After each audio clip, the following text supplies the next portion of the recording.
Champion লিগের quarter ফাইনালে second লেগে ঠিক মধ্যরাতেই মাঠে নামছে বার্সেলোনা এবং ডর্টমুন্ডের মাঠে বার্সেলোনা ডর্টমুন্ডকে 4-0 গোলে বিধ্বস্ত করার পর আজকে দ্বিতীয় ম্যাচে মুখোমুখি হতে যাচ্ছে ডর্টমুন্ড এবং বার্সেলোনার মাঠে মধ্যরাতেই রাত 1টার সময় ম্যাচটি শুরু হতে যাচ্ছে। বার্সেলোনা তাদের বেস্ট 11 সেরা 11 নিয়েই মাঠে নামতে যাচ্ছে।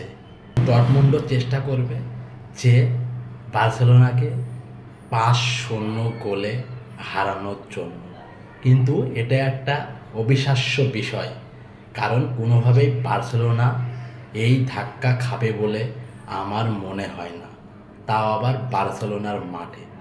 তারা চ্যাম্পিয়ন হওয়ার মতো একটি দল, তারা ইউসিএল জেতার মতো এবার একটি দল তৈরি করেছে এবং আজকে রাতে ঠিক 1টার সময় মাঠে নামছে অ্যাস্টন ভিলা এবং পিএসজি।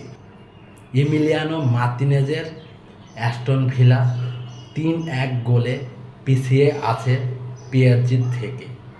তারা আজকে নিজের মাঠে পারবে কি পিএসজিকে হারিয়ে দিয়ে সেমিফাইনালে যেতে? কিন্তু তাদের জন্য সবচেয়ে কঠিন হবে আজকের লড়াইটা, কারণ ডেম্বেলে, ডোনারুমাদের মতন প্লেয়ার চরম ফর্মে রয়েছে। ডোনারুমা একজন অত্যন্ত মানের ভালো গোলকিপার, কিন্তু অ্যাস্টন ভিলাতেও ইমিলিয়ানো মার্টিনেজের মতো গোলকিপার রয়েছে, সেরা গোলকিপার রয়েছে। মার্টিনেজদের সবচেয়ে বড় সুযোগ হলো তাদের নিজের মাঠে খেলা এবং তারা 3-1 গোলে পিছিয়ে আছে।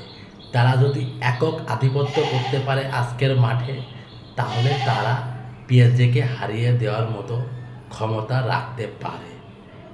এখন দেখার বিষয় যে তাদের খেলাটা কেমন হয় এবং দর্শকরা কেমন উপভোগ করে। ঠিক রাত 1টার সময় দিবাগত রাতে তারা আজকে মাঠে নামবে।